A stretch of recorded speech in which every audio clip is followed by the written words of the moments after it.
La guerra entre Roma y Grecia no empezó con trompetas de conquista ni con legiones cruzando mares infinitos. Comenzó con un grito de auxilio. En el año 280 a.C., la ciudad griega de Tarento, orgullosa pero aislada, se sintió atrapada por el avance romano. Situada en el extremo sur de Italia, Tarento había sido una joya de la Magna Grecia. Templos alzados al sol, teatros que repetían versos de Eurípides, puertos que olían a aceite de oliva y vino exportado hacia Oriente. Pero su esplendor cultural escondía una fragilidad política. Frente a Roma, que crecía como un gigante disciplinado y hambriento, Tarento era una voz solitaria rodeada de enemigos y de aliados temerosos. Ante la amenaza, los tarentinos miraron más allá del mar Jónico. No buscaban un aliado menor, sino un héroe. Y lo encontraron en Pirro de Epiro. Pirro no era un rey cualquiera. Era descendiente de la misma sangre que Alejandro Magno. Desde niño había escuchado relatos de cómo su tío había cruzado hasta la India y había fundado ciudades que aún llevaban su nombre. Aquella herencia le ardía en la sangre. Su propia vida había estado marcada por el exilio, las traiciones y el retorno constante. Había aprendido desde joven que la gloria nunca se entrega, se arrebata. Y cuando Tarento lo llamó, Pirro vio en ese pedido de auxilio mucho más que una alianza. Vio la oportunidad de encarnar de nuevo la grandeza helénica, de medir su ambición contra un poder emergente y de forjar su propio nombre junto al de Alejandro. Para los tarentinos, aquel llamado parecía un recurso desesperado. Para Pirro, era un destino. Imaginaba legiones romanas marchando rígidas, pero estaba convencido de que el fulgor de la tradición helenística bastaría para doblegarlas. Él no viajaba solo como defensor de una ciudad sitiada. Viajaba como estandarte viviente del mundo griego. Así, cuando aceptó la petición, lo hizo con la certeza de que aquella campaña no sería un episodio menor, sino el inicio de una epopeya. En sus discursos a los suyos, evocaba a Homero y a Alejandro, recordando que el deber de los griegos no era solo sobrevivir, sino resplandecer frente a cualquier enemigo, aunque viniera armado de hierro y disciplina latina. Los romanos, por su parte, observaban la escena con una mezcla de desdén y cautela. Para ellos, Tarento era una ciudad rebelde, incapaz de aceptar la realidad de una Italia cada vez más unificada bajo Roma. El Senado no veía en Pirro un nuevo Alejandro, sino un obstáculo pasajero, una prueba más en su inevitable expansión. Pero esa indiferencia era peligrosa. Subestimaba al hombre que estaba por llegar con tácticas, armas y un ejército que la península itálica nunca había visto antes. En ese cruce de expectativas nació la chispa. Tarento pensaba salvar su libertad con ayuda de un rey extranjero. Pirro soñaba con reescribir la historia de los griegos en Occidente. Roma, con su silencio férreo, se preparaba para demostrar que ninguna derrota podía quebrar su voluntad. Los viajeros de la época cuentan que cuando los barcos epirotas aparecieron en el horizonte, la ciudad entera de Tarento se volcó al puerto. Hombres, mujeres y ancianos recibían al monarca como si fuera un dios.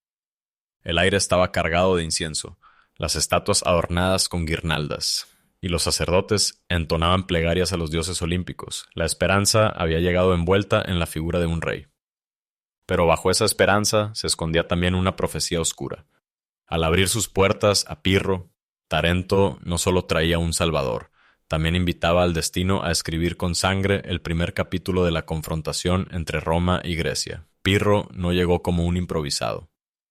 Desembarcó en Italia con un ejército de 25.000 hombres, curtidos en las campañas helenísticas, y con un arma que en Occidente era casi desconocida: 20 elefantes de guerra, herencia viva de las conquistas orientales de Alejandro.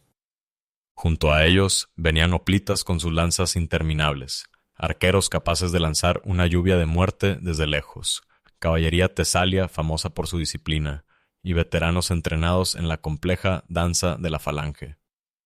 Todo este conjunto, compacto y calculado, contrastaba con el ejército romano, que aún confiaba en la flexibilidad de las legiones organizadas en manípulos, pequeños bloques de hombres que podían adaptarse al terreno y a la confusión del combate.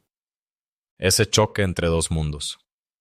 La solidez de la falange contra la elasticidad de la legión. fascinaba a quienes lo contemplaban. Era más que una batalla. Era un debate filosófico llevado al campo de guerra. ¿Qué era más fuerte? ¿La tradición helénica heredada de Alejandro o la innovación de una república que nunca dejaba de aprender de sus derrotas? El primer encuentro decisivo tuvo lugar en Heraclea, en el 280 de Citadi. El campo de batalla se extendía junto al río Siris, bajo un sol abrasador que hacía brillar las armaduras como espejos. Los romanos avanzaron con paso firme, confiados en que su disciplina bastaría para quebrar a los griegos. Al principio, el combate parecía equilibrado. Las lanzas de los hoplitas se encontraban con los escudos ovalados de los legionarios, y el estrépito de los metales se mezclaba con los gritos de guerra. Pero entonces Pirro desató su secreto. Con una orden seca, los elefantes de guerra irrumpieron entre la polvareda, gigantes cubiertos con telas brillantes, torres de madera sobre sus lomos, trompetas rugientes que helaban la sangre de los caballos enemigos. Para los romanos, aquello era una visión casi mítica. Los caballos se desbocaban, las formaciones se rompían y el terror recorría las filas. Las crónicas cuentan que los legionarios retrocedían más ante el espanto que ante las lanzas. La tierra temblaba bajo cada pisada de los colosos. El resultado fue una victoria contundente para Pirro. El río Siris se tiñó de rojo, y los romanos, derrotados, tuvieron que retirarse, pero lo más sorprendente no fue la derrota en sí, sino lo que ocurrió después. Roma no suplicó paz. El Senado, lejos de rendirse, comenzó a reclutar de nuevo como si nada hubiera pasado. Donde otros pueblos hubieran aceptado su destino tras una catástrofe semejante, Roma se levantó como si la batalla de Heraclea hubiese sido apenas un contratiempo. Esa obstinación helaba incluso a los aliados de Pirro. ¿Cómo se combatía contra un enemigo que no sabía resignarse? Pirro, victorioso, recibió a emisarios romanos que pedían recuperar a los prisioneros. Entre ellos, estaba un hombre que más tarde sería célebre, Cayo Fabricio, quien dejó impresionados al rey por su incorruptibilidad y firmeza. La anécdota se convirtió en símbolo. Roma podía perder en el campo, pero en dignidad y voluntad parecía invencible. En los banquetes de Tarento, mientras se celebraba el triunfo, algunos comenzaron a murmurar. ¿Y si Roma no era un enemigo más, sino un adversario distinto, forjado en una lógica desconocida para los griegos? Pirro, aún confiado, no lo veía así. Para él, la victoria en Heraclea era apenas el primer paso hacia una campaña gloriosa. Pero en la penumbra de esas fiestas, entre copas de vino y cánticos de poetas, el destino ya trazaba otra lección. Un año después de Heraclea, en el 279 el rey de Epiro volvió a enfrentar a Roma. Esta vez en las colinas de Ásculo, un terreno menos favorable, donde la falange helenística debía abrirse paso entre bosques y quebradas, y donde los romanos habían aprendido de sus errores. La batalla se extendió durante 2 días. El choque fue brutal. Las lanzas macedónicas empujaban con fuerza. Los legionarios respondían con disciplina férrea, y los elefantes irrumpían una vez más causando estragos en las filas enemigas. Al final, la victoria volvió a ser de Pirro. Los romanos se retiraron, dejando el campo cubierto de cadáveres y estandartes caídos, pero esa victoria tenía un precio insoportable. Miles de soldados epirotas y tarentinos habían muerto, y lo peor, muchos de ellos eran veteranos insustituibles, hombres que habían entrenado años en la escuela de guerra helenística. Pirro, contemplando la devastación, comprendió lo que significaba triunfar sin futuro. Las fuentes antiguas cuentan que cuando alguien lo felicitó por la victoria, él respondió con amargura: «Otra victoria como esta y estaré perdido». De esas palabras nació la célebre expresión victoria pírrica, que hasta hoy usamos para describir un triunfo tan costoso que se convierte en derrota. Mientras tanto, Roma mostró lo que la hacía distinta. No se quebró, no suplicó tregua. El Senado ordenó nuevos reclutamientos y, como si las derrotas fueran un simple obstáculo en un camino inevitable, las legiones se alzaron de nuevo. Ninguna ciudad se rebeló, ningún aliado desertó. Roma absorbía las pérdidas como una roca soporta el oleaje, hasta que poco a poco el mar se agota. Pirro, en cambio, comenzaba a notar las grietas. Su campaña se sostenía sobre la idea de una victoria rápida que forzara a Roma a negociar. Pero Roma no negociaba. Su política no dependía del carisma de un rey, sino de la obstinación de un pueblo entero, y en esa diferencia se escondía el verdadero peligro. En los campamentos griegos se respiraba cansancio. Cada victoria costaba demasiada sangre. Los soldados miraban con nostalgia hacia su tierra natal, preguntándose por qué luchaban en un rincón lejano de Italia. Pirro seguía evocando el legado de Alejandro, pero sus hombres ya no veían epopeyas, sino interminables funerales. Y sin embargo, había algo más profundo. El choque entre Pirro y Roma no era solo militar, era un choque de voluntades. Los reyes helenísticos buscaban gloria personal, victorias brillantes que quedaran en las crónicas. Roma, en cambio, buscaba resistencia, sobrevivir al golpe para volver más fuerte. Una diferencia sutil, pero decisiva. La gloria se desvanece, la voluntad perdura. Con Ásculo, el mundo conoció la fragilidad del genio militar frente a la tenacidad política. Pirro había vencido, pero Roma habíase aprendido. Y en esa lección se escondía el preludio de toda una nueva era. Tras las batallas sangrientas en Italia, Pirro recibió una nueva llamada. En el 278 c, desde la isla de Sicilia, los griegos de Siracusa le pedían ayuda contra un enemigo formidable. Cartago. Para muchos generales, aceptar aquella empresa habría sido una locura. Pero Pirro no era un general cualquiera. Para él, la isla era un escenario perfecto. Una tierra de puertos estratégicos, de ciudades ricas y orgullosas. Un cruce de culturas donde se encontraban griegos, fenicios, íberos y pueblos itálicos. Allí, pensaba, podría repetir el sueño de Alejandro, unir Oriente y Occidente bajo su liderazgo. Cuando desembarcó en Siracusa, fue recibido como un libertador. El pueblo lo saludaba con coronas de laurel y cantos en su honor. Durante meses, Pirro avanzó con paso firme. Expulsó a los cartagineses de varias fortalezas costeras y reorganizó la defensa de las ciudades griegas. Sus victorias parecían anunciar que el Mediterráneo central caería bajo su dominio. Pero la realidad de Sicilia no era la de Asia. Cada ciudad defendía sus propios intereses, cada facción sospechaba de la otra, y las murallas que se alzaban frente a Pirro no eran solo de piedra, sino de desconfianza. Los cartagineses, por su parte, no eran un enemigo fácil. Dominaban el mar con una flota inmensa, bloqueaban puertos, y sabían esperar hasta que el cansancio desgastara a sus rivales. Las campañas se volvieron interminables. Pirro, acostumbrado a la disciplina de sus ejércitos en Italia, se enfrentaba ahora a la traición, a la política mezquina, a la hostilidad de poblaciones que lo veían más como un nuevo conquistador que como un salvador. Pronto su reputación de héroe comenzó a agrietarse. Lo peor fue que, en su afán de conquistar Sicilia, había dejado desprotegida Italia. Roma, paciente, observaba, no necesitaba atacar. Le bastaba con esperar el regreso del rey Epirota, más cansado, con menos hombres, y con un ejército desgastado por años de campañas.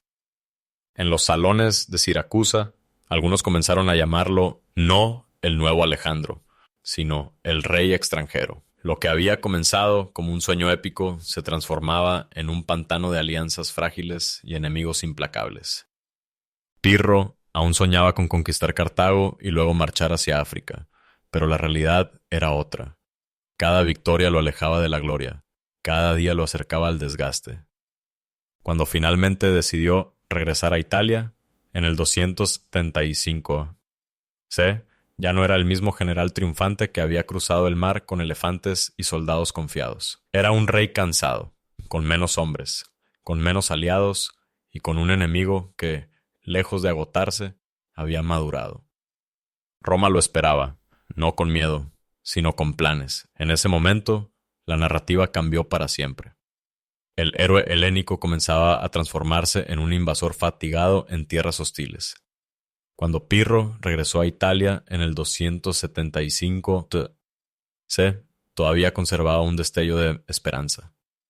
Sus campañas en Sicilia no habían sido el triunfo soñado, pero en su mente aún quedaba la posibilidad de imponerse a Roma con un golpe audaz. Se dirigió hacia Benevento, o Maleventum, como se le llamaba entonces, donde el destino de su expedición quedaría sellado. Allí lo esperaba un cónsul romano de carácter férreo, Manio Curio Dentato. Hombre austero, famoso por su disciplina casi campesina, representaba todo lo que Roma quería mostrar frente al rey extranjero: sobriedad frente a lujo, persistencia frente a brillo, voluntad frente a gloria. La batalla comenzó al amanecer. Entre colinas cubiertas de niebla, Pirro desplegó su falange con precisión matemática, los escudos reluciendo bajo la luz creciente. Una vez más, confió en su arma secreta: los elefantes. Aquellas bestias que en Heraclea habían sembrado terror, ahora avanzaban con trompetas de guerra y torres sobre sus lomos, haciendo retumbar la tierra. Pero Roma ya no era la misma. Habían aprendido. Los legionarios encendieron antorchas, lanzaron proyectiles en llamas y usaron ingeniosas tácticas defensivas para aterrorizar a los animales. Los elefantes, confundidos, se desbocaron contra sus propias filas, causando caos entre los epirotas. La disciplina romana, endurecida tras años de derrotas y aprendizajes, resistió como nunca. El combate fue feroz. La falange, rígida, intentaba mantener su formación, pero la flexibilidad de las legiones le permitió maniobrar en terreno desigual. Golpeaban los flancos, aprovechaban cada brecha, mientras el humo y el rugido de los elefantes descontrolados deshacían la cohesión griega. Al final, Pirro fue derrotado.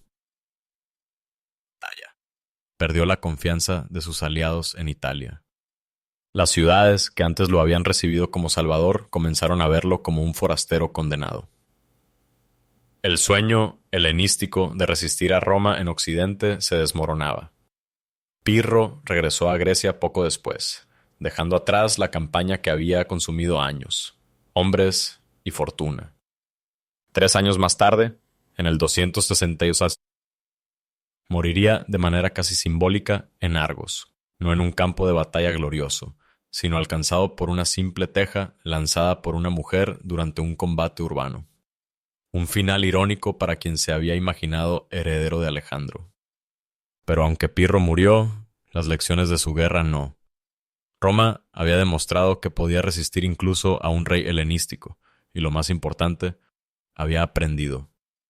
Sus generales habían observado las falanges, habían estudiado los elefantes, habían entendido que la verdadera fuerza no estaba en la innovación repentina, sino en la capacidad de adaptarse. Beneventum no fue solo el fin de Pirro en Italia. Fue el nacimiento de una certeza. Roma no podía ser vencida como a cualquier otro enemigo. Había surgido un poder nuevo, capaz de transformar cada derrota en un escalón hacia la victoria. Tras la retirada de Pirro, el paisaje político de Italia había cambiado para siempre. La amenaza helenística, tan brillante como fugaz, se desvanecía en el aire, y lo que quedaba era la figura imponente de Roma, más fuerte que antes, la ciudad que había resistido elefantes, falanges y derrotas costosas. Ahora recogía algo mucho más valioso que trofeos: conocimiento. Roma era, por naturaleza, pragmática.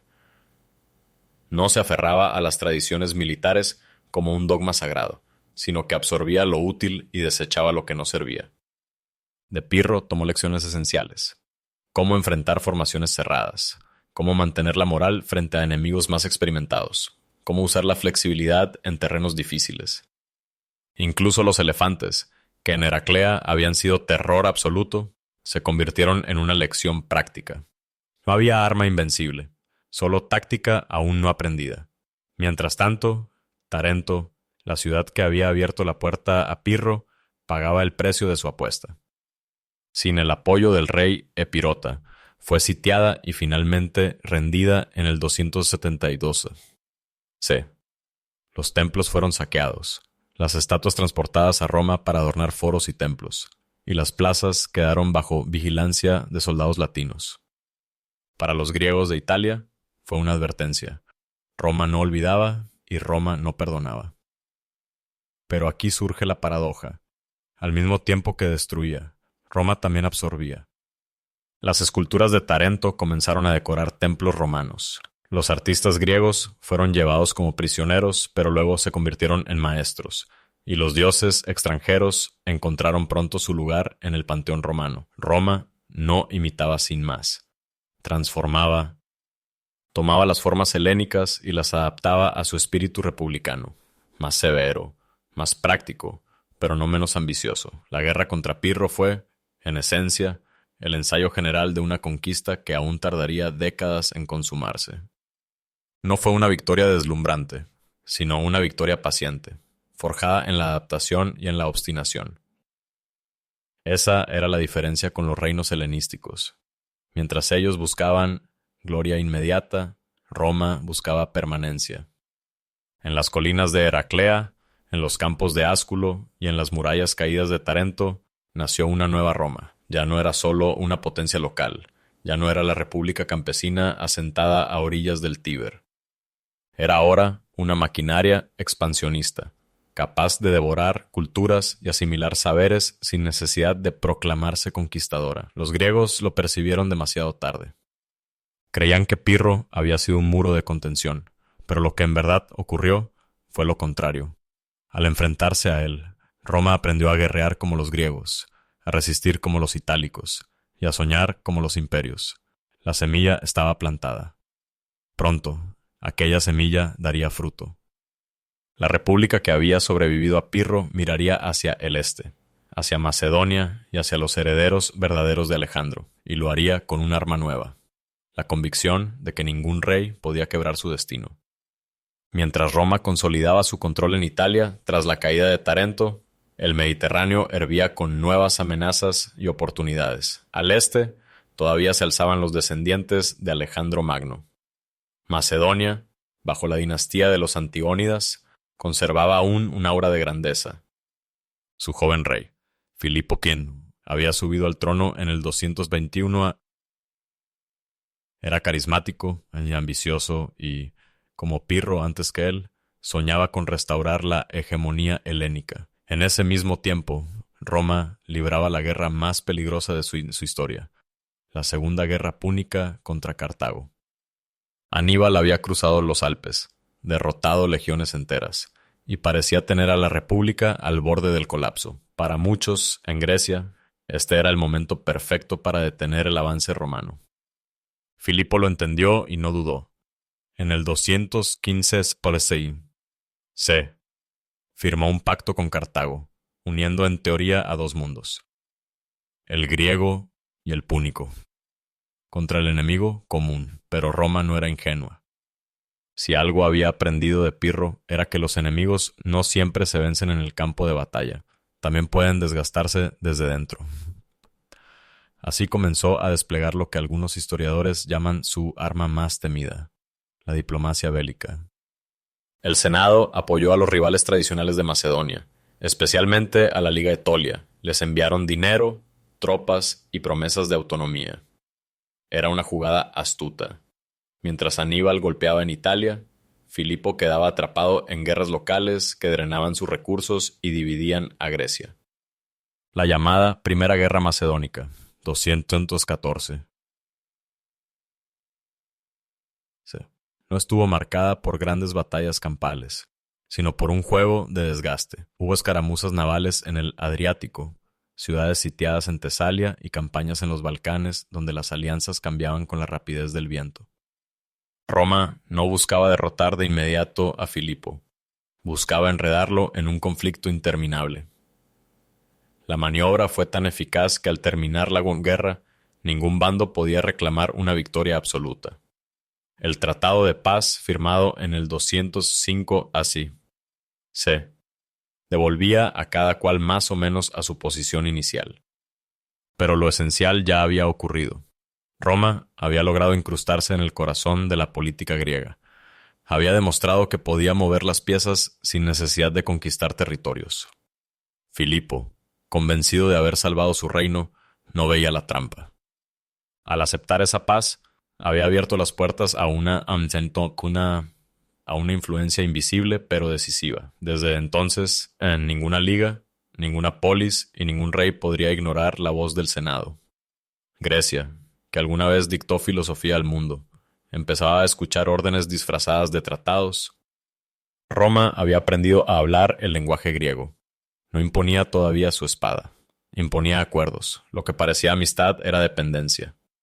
Lo que parecía protección era control. Y mientras en Italia los templos aún celebraban la derrota de Aníbal, en el este ya se sentía un murmullo nuevo. Roma estaba entrando en el mundo helenístico, no como conquistador inmediato, sino como árbitro que todos temían contrariar. Era la primera mordida, suave pero irreversible.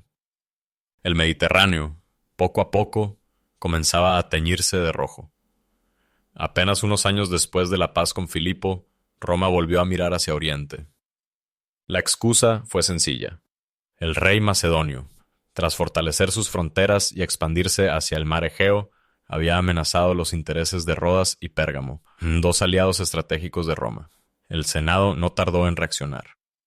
Declaró la guerra en el 230 a.C., presentándose no como un invasor, sino como un protector de las libertades griegas. El hombre elegido para liderar esta campaña fue Tito Quincio Flaminino, cónsul en el 198 a.C. A diferencia de muchos de sus contemporáneos, Flaminino no era solo un militar. Hablaba griego con fluidez, admiraba la cultura helénica y comprendía que en Grecia no bastaba con vencer en el campo. Había que conquistar también los corazones. La guerra contra Filipo culminó en Tesalia, en el año 197 a.C., en la batalla de Cinocéfalos. El terreno montañoso y desigual resultó fatal para la tradicional falange macedónica, rígida y poderosa en llanuras, pero torpe en colinas. Los romanos, con su sistema de manípulos, pudieron adaptarse, maniobrar y atacar los flancos. La falange, antaño invencible bajo Alejandro, se desmoronó ante la flexibilidad romana. Filipo fue derrotado de manera decisiva. El desenlace, sin embargo, fue aún más sorprendente. En lugar de imponer una ocupación abierta, Flaminino optó por la astucia. Durante los Juegos Sísmicos en Corinto, ante una multitud de griegos expectantes, subió a la tribuna y proclamó que, a partir de ese momento, los griegos serían libres. El estallido de júbilo fue inmediato. La multitud gritaba, lloraba, se abrazaba. Por primera vez en generaciones, alguien prometía restaurar la autonomía de las polis frente a Macedonia, pero aquella libertad era una paradoja. Roma no retiró del todo su influencia. Sus legiones permanecían vigilando, sus embajadores supervisaban acuerdos, y cada polis sabía que su autonomía dependía, en última instancia, del consentimiento romano. La libertad de los griegos era, en realidad, una cadena invisible. Los propios griegos, deslumbrados por el gesto de Flaminino, tardaron en comprenderlo, lo veneraron como héroe, erigieron estatuas en su honor, lo compararon con sus propios dioses. Pero tras la máscara de libertador, Roma se instalaba como árbitro supremo. No conquistaba por la fuerza, sino por el agradecimiento. Era una jugada maestra. En vez de imponer el peso del hierro, Roma imponía la gratitud. Cada tratado firmado, cada alianza aceptada, era un recordatorio de que la libertad había sido un regalo del Senado. Y un regalo podía retirarse en cualquier momento. Así, Grecia entró en una nueva era. Ya no estaba bajo el dominio de reyes macedonios, pero tampoco era plenamente soberana. Vivía en un estado ambiguo, libre en apariencia, pero atada por compromisos. El teatro seguía interpretando tragedias de Sófocles, los filósofos seguían debatiendo en el ágora, pero las decisiones cruciales sobre guerra y paz ya no se tomaban en Atenas o en Esparta, se tomaban en Roma. La proclamación de Flaminino fue celebrada como un triunfo helénico, pero en realidad fue el anuncio de una transición. Grecia, tierra de filósofos y héroes, había comenzado a vivir bajo la sombra de otro poder. El águila romana se cernía sobre sus montañas, y aunque aún batía las alas suavemente, todos sabían que podía caer con violencia cuando lo deseara. La victoria sobre Filipo no cerró la puerta de Grecia. Al contrario, abrió un horizonte aún más vasto. Roma, que había aprendido a usar tanto la espada como la diplomacia, empezó a mirar hacia el imperio seleucida, el más grande de los reinos helenísticos, gobernado por Antíoco III, llamado el Grande. El reino se extendía desde Asia Menor hasta Persia, un territorio inmenso que pretendía ser heredero legítimo de Alejandro. Antíoco veía con desdén la creciente influencia romana en el Egeo. En su corte brillaban consejeros, generales y hasta un exiliado famoso, Aníbal Barca, el mismo que había aterrado a Roma cruzando los Alpes, con semejante aliado. Antíoco creyó poder restaurar el equilibrio del mundo antiguo y presentarse como liberador de Grecia frente al nuevo poder latino. En el 192 a.C.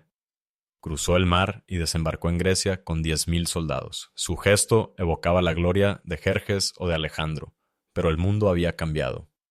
Los griegos, lejos de unirse en masa, estaban divididos.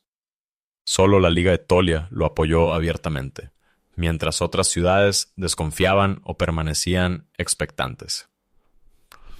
Roma, por su parte, respondió de inmediato. En el 191 a.C., bajo el mando de Manio Acilio Glabrión, las legiones lo enfrentaron en un escenario cargado de simbolismo, las Termópilas. Allí, donde 3 siglos antes, 300 espartanos habían resistido a los persas. Ahora, los romanos derrotaron sin piedad a Antíoco. Humillado, huyó a Asia Menor, pero Roma no lo dejó escapar. En el 190 b.C., en Magnesia del Sípilo, se libró la batalla decisiva. Antíoco desplegó un ejército deslumbrante, 70.000 hombres, carros con cuchillas giratorias, elefantes de guerra. Roma y sus aliados apenas sumaban 30.000. Sin embargo, la disciplina legionaria volvió a imponerse. Los carros se descontrolaron, los elefantes fueron repelidos, y el centro seleucida colapsó bajo la presión romana. De una victoria aplastante. El Tratado de Apamea, 188 selló el destino de Antíoco. Perdió todos sus territorios en Asia Menor. Tuvo que pagar una indemnización colosal y entregar rehenes, entre ellos a su propio hijo. Más que una derrota militar, fue la amputación política de un imperio.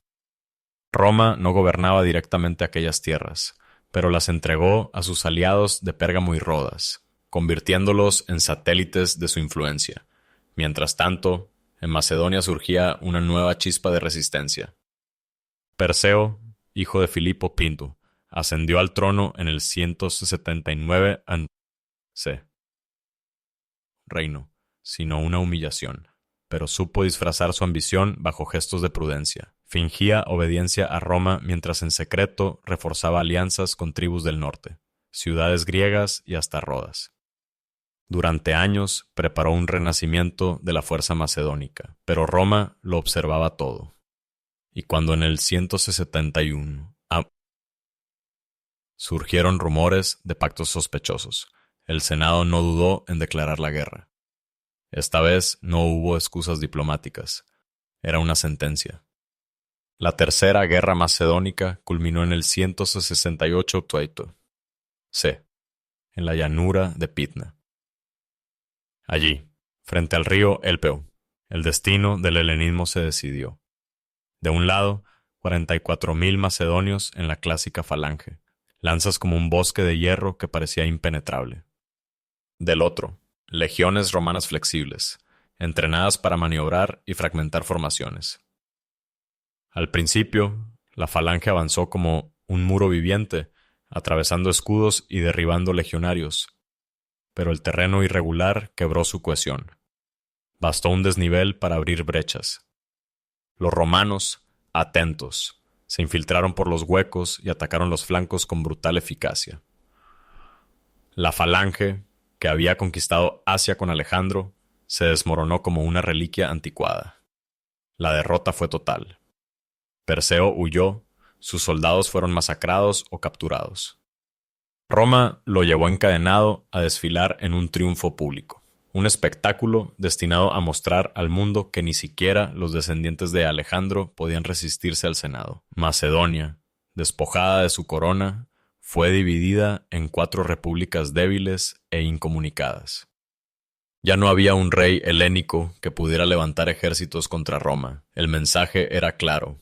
La era de los monarcas griegos había terminado. La caída de Perseo en Pydna no significó el fin inmediato de la resistencia griega. Como toda herida mal cerrada, aún quedaba calor bajo las cenizas.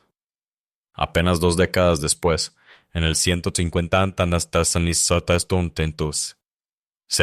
apareció un hombre llamado Andrisco, que afirmaba ser hijo ilegítimo de Perseo. Nadie sabía si decía la verdad, pero en una tierra marcada por la humillación, su relato era suficiente para despertar esperanzas. Andrisco reunió campesinos, soldados desertores y nobles resentidos, y por un instante Macedonia creyó volver a levantarse. El Senado reaccionó con furia. Envió un ejército bajo Quinto Cecilio Metelo, quien en el 148 aplastó la rebelión sin piedad. Andrisco fue capturado, llevado a Roma como curiosidad y ejecutado. Macedonia pasó de ser un reino humillado a ser, directamente, una provincia romana. El tiempo de las coronas helénicas había terminado, pero aún faltaba un último acto, el más simbólico de todos. En el 146 a.C., el mismo año en que Roma arrasó Cartago en Occidente, estalló en Grecia la rebelión de la Liga Aquea. Corinto, orgullosa y rica, se puso al frente del desafío. Durante siglos había sido uno de los grandes centros de comercio, arte y cultura del mundo helénico, un símbolo de prosperidad y orgullo. El Senado romano no pensó en negociaciones. Decidió dar un escarmiento. El cónsul Lucio Mumio fue enviado con órdenes claras: borrar Corinto del mapa. La batalla fue breve. Los romanos penetraron en la ciudad, incendiaron barrios enteros, masacraron a miles de habitantes y vendieron a los sobrevivientes como esclavos. El saqueo fue metódico. Estatuas, vasijas, tapices, manuscritos, todo fue desembarcado rumbo a Roma. La sangre se mezclaba con el polvo de los templos derrumbados, mientras las llamas devoraban los teatros donde una vez se recitaron versos de Eurípides. El eco de esa destrucción fue devastador. Grecia, que durante siglos había sido la maestra cultural del Mediterráneo, se convertía en provincia romana bajo el nombre de Acaya. Atenas aún conservaba sus escuelas, Esparta su nombre legendario, pero el poder político había desaparecido. El águila romana dominaba, y los dioses griegos, aunque sobrevivían en templos y estatuas, parecían haber cambiado de lengua. Sin embargo, la historia no termina en cenizas, porque aunque Roma redujo a Grecia a provincia, no pudo resistirse a su espíritu. Los romanos llenaron sus foros con esculturas griegas, enviaron a sus hijos a estudiar en Atenas, tradujeron a Platón y Aristóteles, y adoptaron a los filósofos como tutores de sus propios líderes. La Grecia conquistada se convirtió en maestra de sus conquistadores. Ese fue el triunfo silencioso de los helenos. Roma podía destruir murallas, arrasar ciudades y exhibir reyes encadenados, pero no podía matar la memoria ni las ideas. Grecia dejó de ser un poder militar, pero se transformó en una fuerza cultural inmortal. El arte, la filosofía y la ciencia griegas se infiltraron en la mente romana, y desde allí, siglos más tarde, seguirían iluminando al mundo. Así terminó la historia política de Grecia como nación libre, pero comenzó su legado eterno como semilla de la civilización occidental. El fuego que devoró a Corinto no extinguió su espíritu, lo trasladó, entre las ruinas, entre los rollos de papiro salvados en secreto, en los mármoles arrancados de sus templos, sobrevivió una voz. Una voz que siglos después hablaría en los códices bizantinos, en los frescos del Renacimiento, en las academias modernas. Roma conquistó Grecia en el campo de batalla. Grecia conquistó Roma en la memoria. Y esa, tal vez, fue la más duradera de todas las victorias